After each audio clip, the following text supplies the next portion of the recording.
aside from a few people, we have the smartest people in the industry that work there on all sides of the ball game. All sides, the development side, the investment side, the engineering, the procurement, the construction. We've got the best minds in the business all in one place now. And I think that is what is going to give us our competitive edge. Welcome to Suns Out, where the beach is that way and where we believe that the solar industry can provide a brighter future for everyone. On today's episode, we're going to unpack another career path. This time it's with the Vice President of Construction, Leah Jones.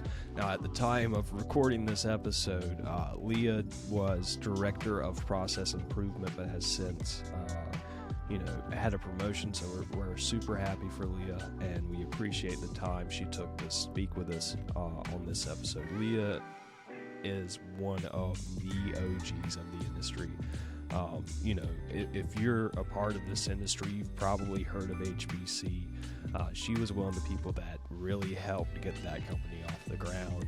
Obviously, she has a wealth of knowledge, and she kind of takes us through everything that helped get her to where she is today. So it's a good episode. Stick around for it. Today's episode is brought to you by PV Safe. PV Safe is ran by Max Isaacs, who is one of the best guys in the industry. He obviously can help you set up a successful safety program, but more importantly, this guy he knows how to run successful solar companies. He's an expert in quality, commissioning, anything that you need to better your company. Max is your guy, so go check him out and stick around for this episode. It's a good one. So Leah Jones, you are the director of what are you doing these days? I almost had it memorized. The fact that you even knew I was a director of something says a lot about you and the research that you've done up to this point. So I'll go with that. Process improvement. So basically just, with the fact that, and I'm sure we'll get into it, but the fact we're with a merged company, just trying to figure out the best ways that we can be consistent across all boards and just kind of what we want to do as a group, and how we want to operate. That's basically what I'm working on. So that's beautiful. I mean, that's like what a critical thing to have with what your company's going through at this point. Like, that's super smart. I mean, and I think that y'all know this, but we always talk about systematic issues or the industry standard, and there is no industry standard. Sure. As much as we want to talk about it and think about it, we know that it's just not true. Right. And so I think it's pretty cool to be able to work in a department that's basically what we're doing for our company. We're trying to come up with our best practices, our standard, of how we want to operate. So yeah, it's pretty cool. Yeah, I mean, and it can't really think of a better company to be doing that, right? Like with your background, how long were you at HBC? Since 2015, so that's incredible. I was there 6 years, and at Blue Ridge now a year. So I mean, it's been a while, guys. Yeah, and so you want to talk about industry we've standards? Gotten old. Yeah, isn't that the truth? I still feel like I just got here. Yeah. Like I feel like I was on the roof installing solar panels maybe 3 weeks ago. That's what it feels like for me. So I didn't even get into it's crazy, the utility side until I don't know, 2017. But yeah, 2017. So we did it at the same time. Yeah. Oh, that's right. Yeah, you got to IS 37, and then I got there. Were you a part of that project, Leah? In the early stages, because when I started, I did all of the pool testing, the old way of pool testing that we used to do. And so I had done that one for 37, and then, if I remember correctly, there was a huge refusal problem out at 37. So there was a bunch of drilled Yeah, there was a bunch of drilled foundations that had to be done, and that was when we bought our first drill rigs and all that crap. So, yeah, I was there a couple times, but I wasn't on a site on a daily basis. No. Sure. Yeah, well, that's when we crossed paths. Then that's the first time. But you were out of there way before I showed up. I can't think of. Oh yeah. I can't think of the first project we did together, Leah. I can remember Mandy No, on I Shoe can't Creek. either, and it's funny because Go ahead. yeah, I was trying to think about that before we got on here. Of when was the first time that I actually met you? And I don't know when it was, but I do remember Sean's. And the only reason why is basically because of that shirt he has on. But like as soon as he told me that, all right, I like this dude. But I met Sean at Gaston 2. Am I right with that? Yep, I was just telling Zach that. So that was the first time Yeah. I met you. And I had an Zach, NC State tag on my truck. Yeah. Yeah, that's right. And Zach, were you at Buckleberry at all? Didn't do Buckleberry, no. I did Bladen, Shoe Creek, oh god, and then I got put in the DG projects for. Well, yeah. So, Swamp Fox champion, Gaston 1 and 2. So we might have crossed paths then, and then I know we worked together on Crooked Yeah, Road. because yep, I was on Swamp Fox and Champion right before I went to Texas. That's right. I remember that. Oh wow. Yeah, so that's probably where it was. That was a crazy time Yeah. in that company's existence. That particular project. But yeah, that whole transition was interesting, but it seemed like we all learned our lessons. So.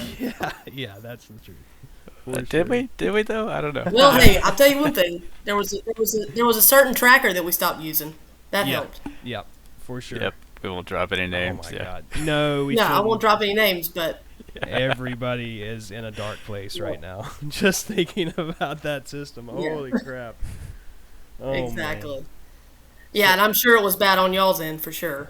Oh, yeah. It was a nightmare, because like, in my case, I got sent to those projects where that equipment was first installed, and so I had to work alongside people like Johnny June for an entire summer trying to get that thing figured out. And like, we walked every row probably 3 or 4 times at least just in that summer. It was a nightmare. And but every time it was a systematic issue. And it was. That was the problem. What's funny about that system, I don't have to drop names with it, but I used to tow a camper for work, and it had this god-awful slide that would break all the time. And so, like, I needed a new gear for the cross shaft. And I'm online looking for a cross shaft gearbox, and guess what I find? The exact same gearbox No it uses. kidding. So you think about how many times a tracker turns over the course of 25 years. Yep. And then you think about how many times that slide might go in and out over the course of its lifetime. That's a drastic difference, and Well, it was probably a good fix for your camper. yeah, it probably would have been. It would have been. You know what was a better fix? Yeah. Selling that damn thing. I am so glad There you go. I'm not dragging around a camper anymore. That's awesome. So, you got in I know. 2015. Yep. Walk us through quickly, like, what does that path look like? Like, from high school to 2015, like, what does that look like? There was a lot of fun in between high school to 2015. Sure. I'll start there. Yeah. Because that was definitely the case.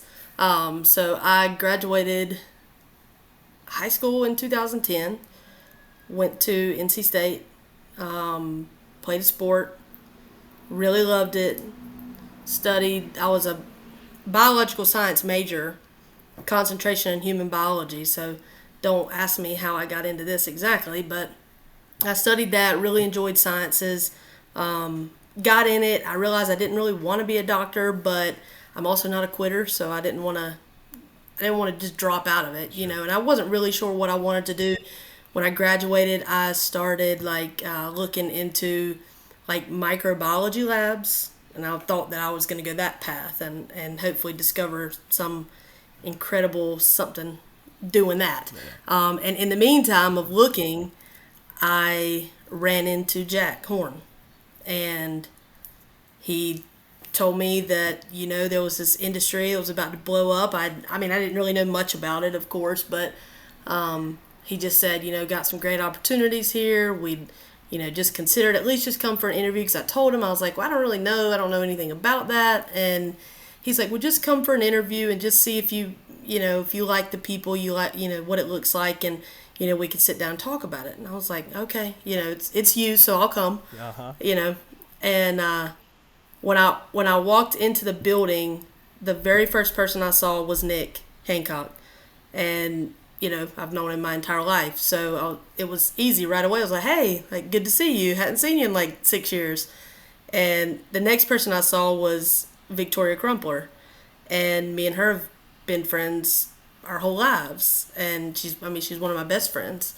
And so right off the bat, I was kind of like, well, this could be fun. Like, I know these people. They're a good time. And sat down, and I committed to it that day. And I didn't really know what I was going to be doing and what anything that we were talking about meant. I had no idea. And I got started there in the end of the summer of 2015. And I started doing the push-pull testing. And y'all are going to love this. I don't even know, I'm sure I've never told y'all this. You might not even know who it is, but I trained under Jeff Costa. No way. for like 3 months. And I'm going to tell you something. To hear that from anybody that's just met him in a short encounter is probably like, that is literally the most insane thing I've ever heard of. But looking back on it, I learned so much from him that I didn't even realize I was learning. And I'm so thankful for those first few months with him, because if it wouldn't have been for that, I probably just wouldn't have known how to act when I encountered people on a site level, because I just did not know what to expect. Sure. and so it was valuable experience, and it was fun. It was crazy at the time. I was scared to death. It but explains it was a lot. Valuable. Yeah, doesn't it? I'm sure. Oh man, but now I love him, and wouldn't trade that time for anything. But Right. So that's how I got here. Well, that's how I got there. Yeah. So all right, so we're doing push-pull tests, which for a little bit of disclosure, basically we're testing the soil, right? The load of the soil, to make sure we order the right piles to support the load. That's the whole purpose there, right? Yeah. Well, it's testing more of the pile Yep. than it is the actual soil. So soil testing's been done. You've got a geotechnical report that gives you everything that they consider is under the ground. And then you're basically testing the pile foundation to verify that the wind load of that area can handle it over, 25 years or Right, whatever. right. And so that test Yeah, is... and then if it can't, then you have to pour. Yeah, you have to pour a concrete foundation or some other remediation, right? And I apologize, guys. I see that I am lagging really bad. This hotel internet is taking a beating tonight, it would appear. So, sorry. I know I keep cutting you off. I'm not trying to. I just can't keep up. My internet can't keep up. Yeah, right. I get how it is. Yeah. King of cutoff. That's me, bro. So, all right. So you drive the pile down, right? And you're measuring something there, and then you take a piece of equipment, you try to pull the pile back out of the ground, you push it, you pull it. Like that's the test, right? Yep. Basically. Okay. That's right. That's a lot different than what you're doing now. Like, what are those next steps, like, from doing push-pull tests in the field? Yep, so I started doing that, and I'll tell you what it did for us, and it was more than what I realized at the time. And it always is, right? Hindsight's always 2020. And you never really understand what you're doing until you've already done it and you can look back. And the position that I was in was business development. It was not push-pull testing. Okay. That's what we were using. That's what we were using to open the door for other customers. And so I like to think about it. Sometimes it could be true, could not be true. I know Jack and Tom pulled all of the heavy lifting, and I get that. But there were a lot of times where I was in front of customers 2 years before we ever worked with them, and getting in the door with just, hey, can we just do your pool testing for you? Can we do your pool testing for you? And there were projects that I had pool tested. For example, IS-37. I pool tested IS-37, 2 years or a year before we ever even started, the first part. So I got to see a lot of projects at the prelim phase before we were ever actually on them.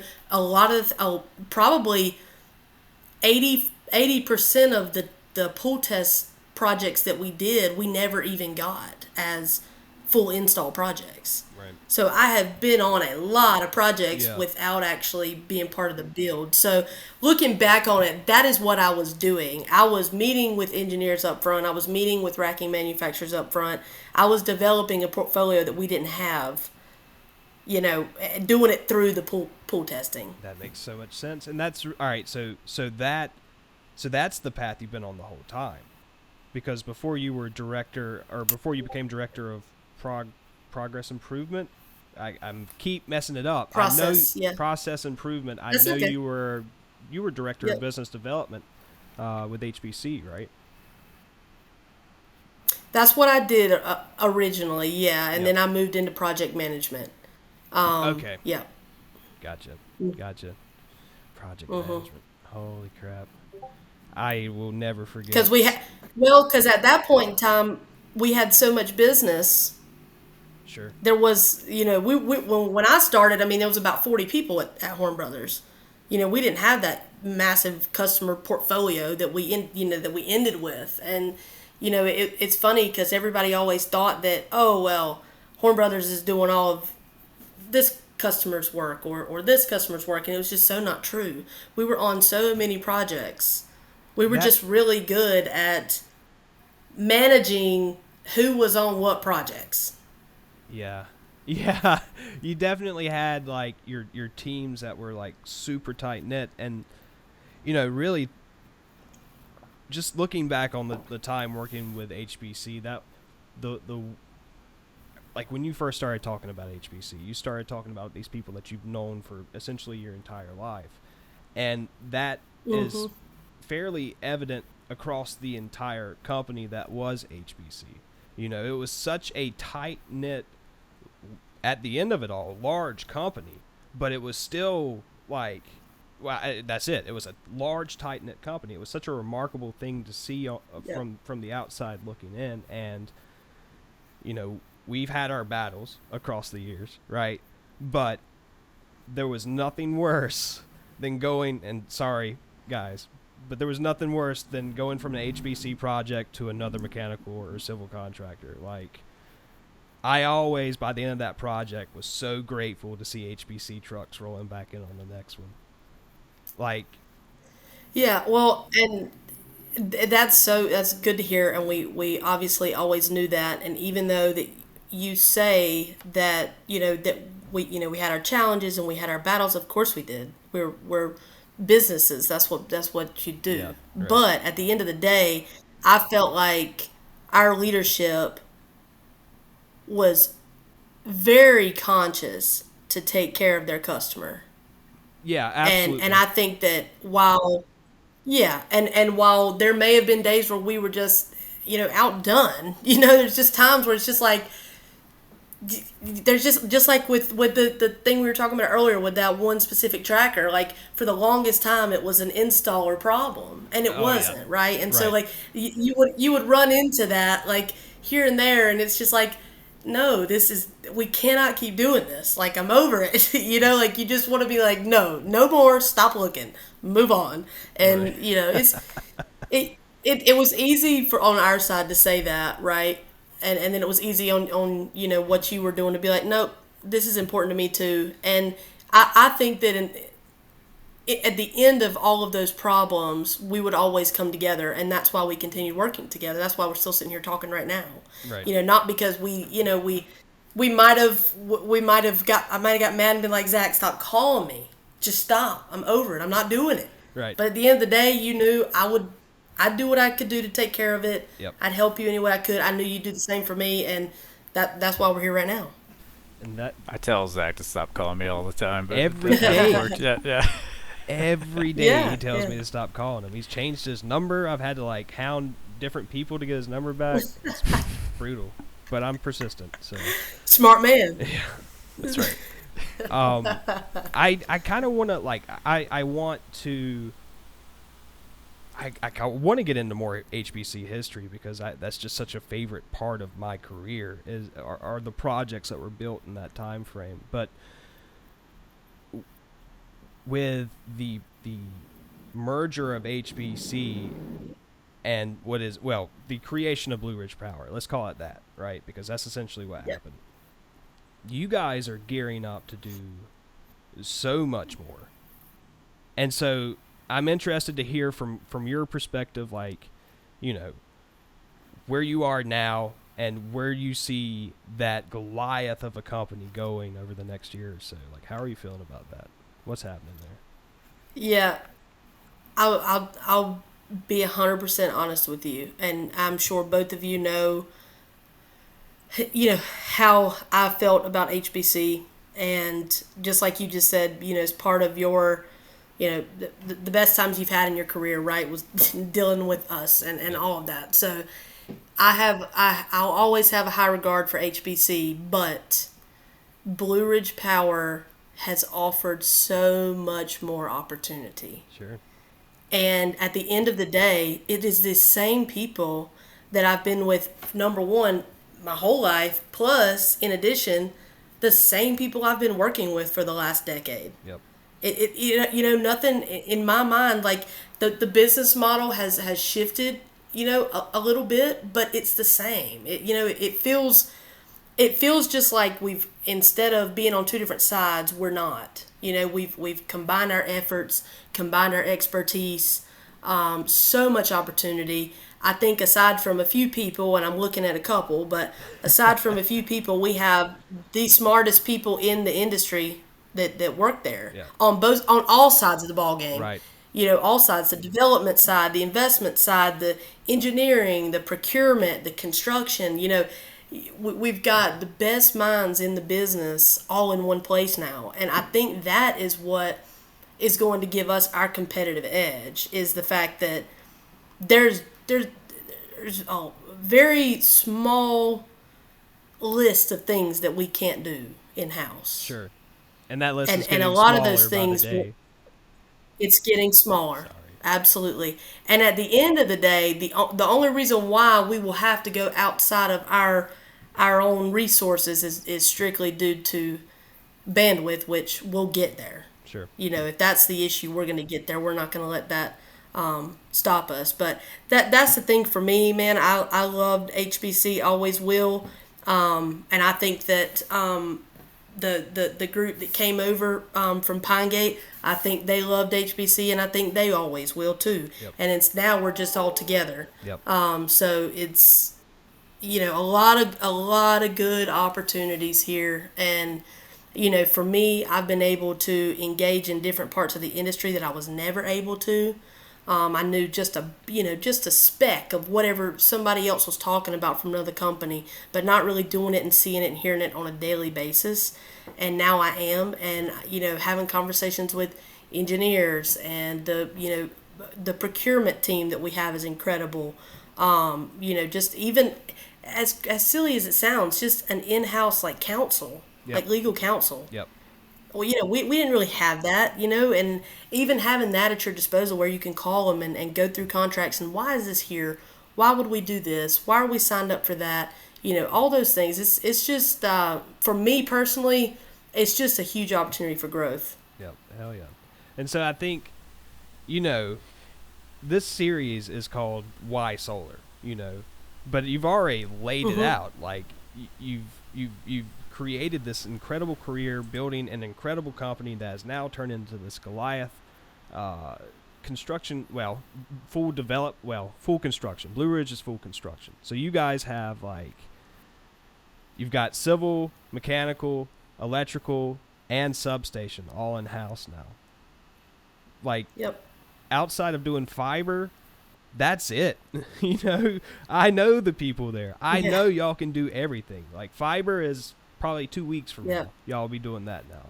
It's you're shaping up to take on such a large share of the solar industry or of the utility scale market, and that it's exciting to see that it's that group of people that are going to do that, you know. So like, I want to go back to the question. If you can say it in a few words, like, why have you stuck it out with solar? The opportunities. Yep. That's for it. sure. That's it. In a short statement, just it's very cool to be a part of. And for me, I've looked at it, and you know, if I would have been going through the early part of my career in the 90s, I would have probably wanted to be a part of a tech company or an internet company or something like that, you know. And in my mind, this is the equivalent on the energy spectrum. Right. You know, and it's not just solar, but it is just renewable. But the thing about solar that's so cool is the fact that I get to be outside all the time, or pretty much was my entire career up to this point, and be out there with the guys. I love the field. I do. I love the field. I don't know that I necessarily want to say it so much that I get put back out there. Sure. But I do love being out in the field. Yeah. Like I love it, and now I go out to a site at least once a week, if not multiple times a week. And I love the environment. I love the people. I'll also say, for somebody that was looking to get into it to start their career, it is a group of young people. Like I was mentioning before, without actually saying that, it's a group of young people. I've got so many friends, so many friends from the industry that I know, just like y'all, and you know, everybody that we know. I would feel fine going out to dinner or going to a bar with any of y'all. And you know, that's the thing, is like, I feel like I'm surrounded by a lot of like-minded people. Yeah, and that's it. Like, there's so many different types of people that we work with. But that is the thing about the industry, is like, with it being such a small industry, and I don't know exactly how to explain it, but there's just like this, I've said it on other episodes, there's this camaraderie that is within the solar industry that I don't think you're going to get pretty much anywhere else. Because how often do you get to start an industry, you know? And how often are you having to like be in the trenches together, figuring that industry out, like how it actually works? It's been super cool. Yes, exactly. Yeah, and that's what I was saying about, you know, this department I'm doing. You know, basically we're trying to set the industry standards. We've been doing that. You know, we've been doing that for a decade now. Right. We're still not there. I don't know what standard we've come up with up to this point, but you know, that's what we're doing. Is, you're right, we're creating an industry, and we get to kind of, I think we're all in a position to kind of lead that charge. Right. Absolutely. You know, and be a part of that decision making. Yep. That's absolutely.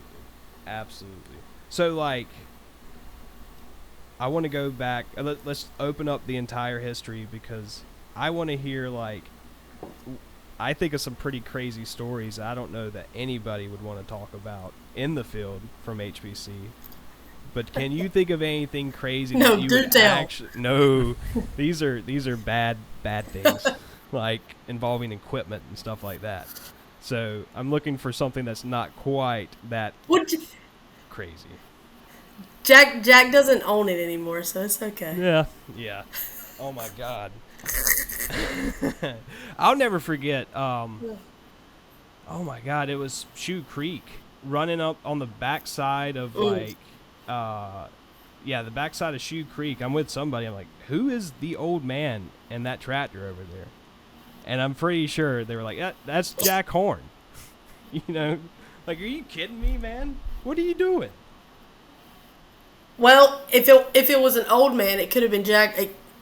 was probably his dad, Billy Horne. That's who. He loved to get on a tractor and get out there and get them rolling around. He's almost 90 now, so I'm thinking he's slowing down a little bit, but he's been doing that for a while. Can you sure. imagine? Like, this is my company. I'm gonna go get on my tractor right now, and I'm gonna roll around for a little while. Incredible. Yeah. Stir it up. Make a mess of it. Yeah, they love it though. They love to work. That was a cool thing about them though, is that they were always willing to work with you. Yeah. I mean, they'd get out there and throw panels. I remember. Oh God, I know y'all. Well, if you were around, well, y'all said 2017, but the end of 2015. If y'all remember the chaos that. Oh God, I mean, the solar industry 2015 was just crazy chaos. We were trying to finish up, and I remember it was like Christmas Eve. Yeah. And we had those December 31st deadlines, and there was work had to be done, and everybody was out there. Charles, Jack, if y'all remember that site Snow Camp, we were out there all throwing modules, and there was like a spring that was in the middle of that site, so it was just a mud hole. Conditions were horrible. It was, and at the time it was like a 10 megawatts, so we were all in a panic, Now they're like 300 megawatts. Right. 300 megawatts. You still got 100 megawatts to go. You got to be finished next month. Oh, we're fine. Yeah. Yeah, it's crazy how quick those numbers have exploded. You just like, oh my God, just brought up so many. What's so crazy, Zach, is that. Go ahead. What's so crazy is though, the timelines have not changed. Right. Right. No, not at all. The schedules haven't changed. Yeah, the schedules haven't changed. Just the workload has. What's up with that, Sean? Well, in 2015, Why I are we think working everybody. on the same timeline? Yeah, I don't know. Sorry. I know. Yeah, don't blame it on me. I put the same pressure. But in 2015, the state tax credits in North Carolina were going away, and then we had the federal tax credits, so everybody was trying to get their solar in by the end of 2015. So I think everybody has some memories from that winter. Yeah. Oh my God. That was tough. Yeah. I'll never forget the thunderstorm that came sure. through North Carolina, like at the last week of December. I think we might talk about that storm on every episode because it keeps coming back. Like December 2015 is a consistent talking point. It is our war, basically. Yeah. Well, that was like you're gonna either make it or you're not. Yep. Yeah. And that was that time frame right there. You were gonna see it through and get it done, or you weren't. And what's so crazy is you have a lot of turnover in construction, right? Just in general. Right. And when I look around at the leads and stuff that are still up, that are here as a Blue Ridge Power employee, they were a part of that 2015 end of the year crunch. Right. They made it, right? Like, we made it. And we're like, hey, we're not going to do that again. Yeah, no thanks. Ugh. God almighty. That's the thing, like, I'm willing to bet we all made it. Any projects that us three were on, all made it by the 31st deadline. Yep, there it is. Of course. Oh, for sure. Hell yeah. Yeah, barely. Yeah. That's for damn sure. All right, we're going to pause here for a second because I need to tell you about my friends over at JL Excavation. JL Excavation is ran by Jesus Lira, which is, he is one of the most talented equipment operators I've ever seen. He's done some of the cleanest work I've ever seen, and more importantly, he's got a team that can, provide some of the best electrical services you need. Again, cleanest trench work I've ever seen. He's got a crew that can do anything from wire management to terminations and everything in between. So just wanted to mention that. We appreciate the support, Jesus. And if you need assistance with staffing or equipment operating, anything like that, give Jesus a call. His number is 704-707-9827. That's 704-707-9827. I promise you won't be disappointed. He is incredible. Right. So when So man. HBC, when they merged with Pinegate and became Blue Ridge Power, what was that transition like? Was it a big change, or did the company still kind of operate the way that it did before? Well, from my perspective, and I mean, Zach, you know this, but I was on Skipjack during that transition period. Yep. And that was an Horne Brothers inherited job for Blue Ridge. We kept it separate because it was already in construction and everything. And it was a different business model than what Blue Ridge was trying to be. So I was up there working for AES, I mean, I was up there as a Blue Ridge person, but finishing the Horne Brothers portfolio for AES. Yep. And so I was in Virginia the entire time, not really in the field with the guys, wasn't really sure what was going on. We were kind of on an island, everybody that was up there with me. And it was a fully subcontracted mechanical build. So I didn't have any of our people up there. It was just, my management team that was on site. And then I got pulled into the office right after Thanksgiving. And so I haven't been in the field with the guys since 2020. Wow. Which seems crazy, but Yeah. it's true. It's just a reality. With the original Horne Brothers staff, I haven't been in the field with them since then. So I didn't feel as much probably as they did. But for me, for personally, nothing really changed within the first 6 months. And then what changed in the beginning of 2022 was basically our benefits plan, which they took the one that Horne Brothers had. So that wasn't much of a change for me. We merged our 401ks changed, all of the administrative changes were made. They have added a happy hour, which we can all get behind, and we can live with that. It's all been good. I mean, it's all been good. I think the biggest change has been that we've got 3 offices now versus 1. Mm-hmm. And so the traveling around and really knowing who's doing what in this company. That's what's been the hardest thing for me, but we're figuring it out. It's really not bad. I think that it went as good as it could have. Yeah. For sure. Yeah. On my side, because I was working for Pinegate at that time when this merger happened. Yeah. The biggest feeling I got was oh wow, that's a Blue Ridge truck. Hey, that's the company I work for. Our fleet went from nothing to oh wow, that is a lot of equipment. That is a lot of employees. This is a freaking labor force. That's a lot of stuff. Yeah. Yes.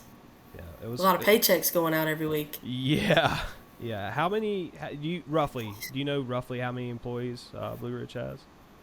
We're almost up to 1,000, I believe. I think with just Blue Ridge, I want to say it's between 700 and 800. Wow, incredible! And then with Pinegate, it's 1,000. Incredible. Yeah. How's this next year? Yeah, that's impressive. Yeah. 2023 or 2022? Whichever one.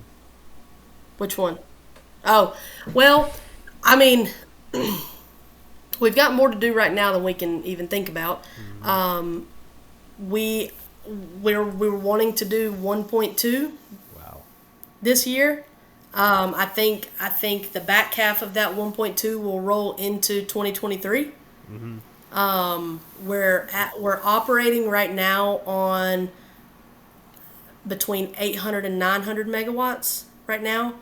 They all have a similar deadline. So that's something that, as a former Horne Brothers employee, that's not what we were accustomed to. Sure. Even though we would do 800 megawatts in a year, we did it through 12 months, not through 6. Yeah. And so right now we're doing it in 6.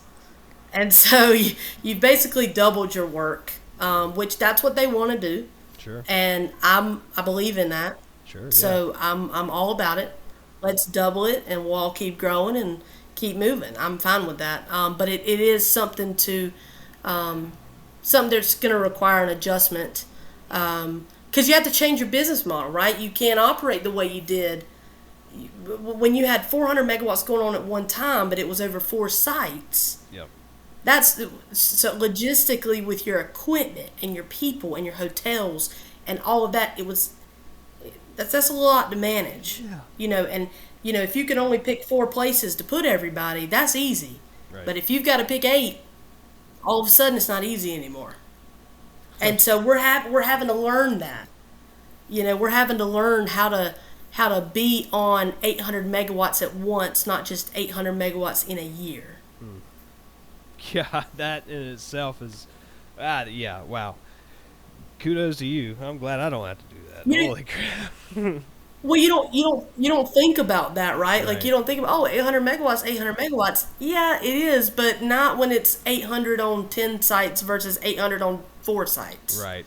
It's logistically, it's just a lot of, you got to even think when you haul that big equipment down the highway, man. You have to get permits weeks in Right. advance. Right. It's not just a drop of a hat, just to move this stuff. So it's taken a lot of adjustments, I would say, but I think all in all, we've done, again, just like with the merger, I think we've done as good as we could have. Yep. Absolutely. And I think we're finally starting to get into a little bit of a groove. Yep.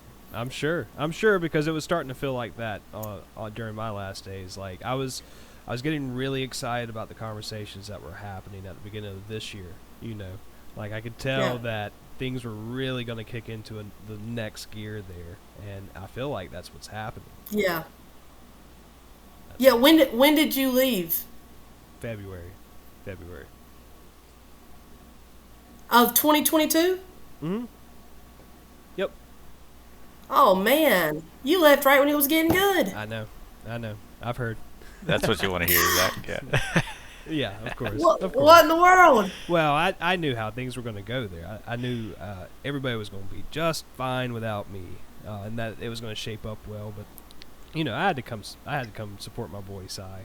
I had to make sure somebody was. Yeah. I figured. That's the thing, though. We're all buds. Yep. Y'all just come on back. Noted, for sure. That's a great company to be able to come back Absolutely. to, for sure. You guys are looking at Louisiana. You're in Michigan. Obviously, you're finishing up in Virginia. Where all are you guys covering right now? North Carolina, South Carolina, Virginia, Georgia. We're about to kick off 2 100 megawatts in Mississippi.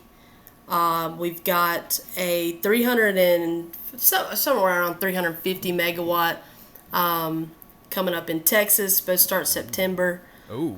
Obviously Whoa. Michigan. We're in Pennsylvania. What? That 300 and some megawatt in Texas. Holy crap. Yeah, but it's not that tracker that we talked about, so we're fine. This is tried and true. We're good. I could have We're sworn good. somebody at HBC said y'all were never going back to Texas or something like that. I'm pretty sure I heard that at some point. But Blue Ridge Power didn't say that. Yeah, fair enough. Oh, that's true. Fair She enough. got you there. Yeah. Oh, So I that's cut you where we off. are. Oh man, that is killer. That is one hell of a pipeline. That's pretty good coverage too. Oh yeah. And you guys are So- starting in Mississippi just in time for the weather to get awesome. Yeah. Oh god. We'll see how it goes. Is anything see how it named goes. Bay? Do you have any Bay anythings down there?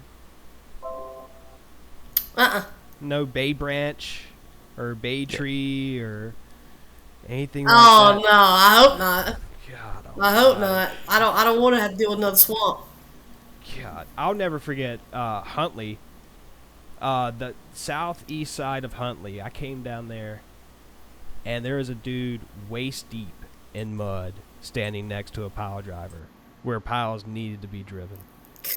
Like there was that Bay Branch project. I have a video of my boss. Go ahead. I was just gonna say, Bay Branch had so many problems. The weather was just a small piece. If you could have had a better system with different modules, oh my God, Bay Branch might have been manageable. But it was just like compounded with everything that could go wrong, did go wrong. That's where I was going. Yep, I spent 4 months of my life out there. Yeah. Oh my God. Oh man. We've worked in some conditions. That's for sure. And that's like, you know, one of the things as I was figuring this out, like looking back on who I was as a kid, I loved mud bogging. You know, like taking a 4-wheeler and just like getting out there in the mud. So like there's a small part of me that doesn't want to break my truck, but there's also a small part of me that loves being able to get out in the woods and in the field and like slopping around in some of those conditions. Like, you remember Warren? The road into Warren? Yes. Yeah. Did y'all have to put those logging mats down? That ended up being we did, but you remember that one ended up being a major catastrophe for us. Yeah, I do, and that's one of the crazy stories I wasn't going to talk about. You know, that's one of the ones that first came to my mind. Yeah. But the thing is, that's crazy. Like, the road one entrance going in there. Oh my God. Yeah. How long was that road? Yeah, do you remember? And I mean, no, I mean I think it was. I don't know if I'd be crazy to say it was a mile. That it definitely felt like. Was it not? Yeah, about a mile. Yeah. Yeah, I mean, I want to say it was like that. It was almost a mile, like back there. And to think that we were building farms that far off the road with one entrance that you didn't even put in well to begin with. What were we thinking? We'd never do that again. Nobody would ever do that again. Thank God, right? Right. Like, you hate that it has to come down to something like that with somebody getting hurt, but at the end of the day, there's an industry standard right there. Yeah. You don't just put one long drive into a site that you can't get into. Yep. And that goes back to your development team. You know, your development team needs to know, like, hey, you've got to work with these landowners because it's not only about the project, it's about the safety of the people that are on that project. Absolutely. And I think that's a great fit for you. Like with the experience that you've had since 2015 to now, the crazy crap that you've seen over that career is like invaluable to a company. I can't wait to see what you do with that and how that molds Blue Ridge over the coming years.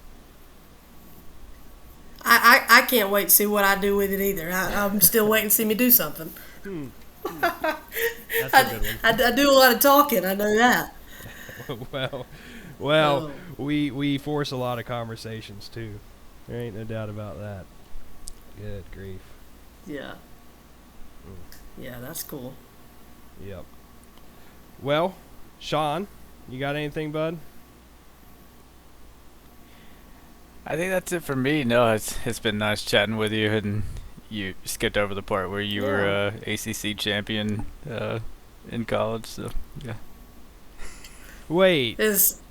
Yeah. Thanks for bringing that up. Whoa. I don't mind it. I like it. I'm proud of it. Yeah. You know, should be. Yeah. You glossed over that. Like when you were talking about being in college, you were like, I had played sport. And I wanted to talk about that, but I was like, well, she didn't feel like talking about whatever that was, so I'm going to let it go. But now, thanks, Sean. What the hell are you talking about? Yeah, so 2013, it was my junior year. We won ACC tournament. Incredible. That's killer. Yeah, I got a couple rings. If I'd have been prepared, I would have brought them out and shown them to you. But I'll see. Yeah, you gotta show them off. I'm disappointed you didn't take them to Mexico with you. What are you thinking? Yeah, exactly. Yeah, that would have been really crazy. Well, if I would have been the person to take them to Mexico with me, I'd have probably have mentioned it first thing too. Fair enough. Fair enough. Well, my mind has been blown. I didn't know that. I remember, like Gaston too. I remember, like, I could tell when you were on site all the way across site because of that big States magnet that you had on that tailgate. Like, Leah, all the crap that you had to deal with me over the years is because you had that freaking magnet on the back of your truck. I would automatically know where you were and would know to go straight to wherever that magnet is, because that's where Leah is. Well, and I'll tell you this, I never asked for any of the magnets that I got put on my car or the stickers. Every time Jack gave me the keys to something, it was already on there. That's awesome. That's killer. God. So yeah, it was awesome. And so I enjoyed that. He was always thoughtful in that way. That's a good man, yeah. Man. Knows how to represent. Oh yeah, that's right. That's killer. That's right. Well, Leah, that puts things into perspective, right? Like, if you want to know why we're in solar, that, like, the different people that are in solar and, like, the people that you can work with, like, that's it. I didn't know I was working alongside an ACC champion. Like, that's pretty freaking cool. That adds one more freaking thing to the list of reasons why I love working in this industry. And Leah, I want to thank you for doing this, because I think it's important for people to understand, the kind of people that we get to work with and like to see what they do, because it's not just all, turning wrenches or driving piles and all that. It's that, and that part is fun, believe it or not, but there is so much more to this industry, and we appreciate you giving us the opportunity to have this conversation and let people know the kind of people that we get to enjoy working next to. Thank you for joining us. Oh yeah, thanks for having me. I enjoyed it. Good catching up with y'all. You too. Yeah, you all too. Right. Thank you. That's all we got. Y'all have a good one. We'll see you next week.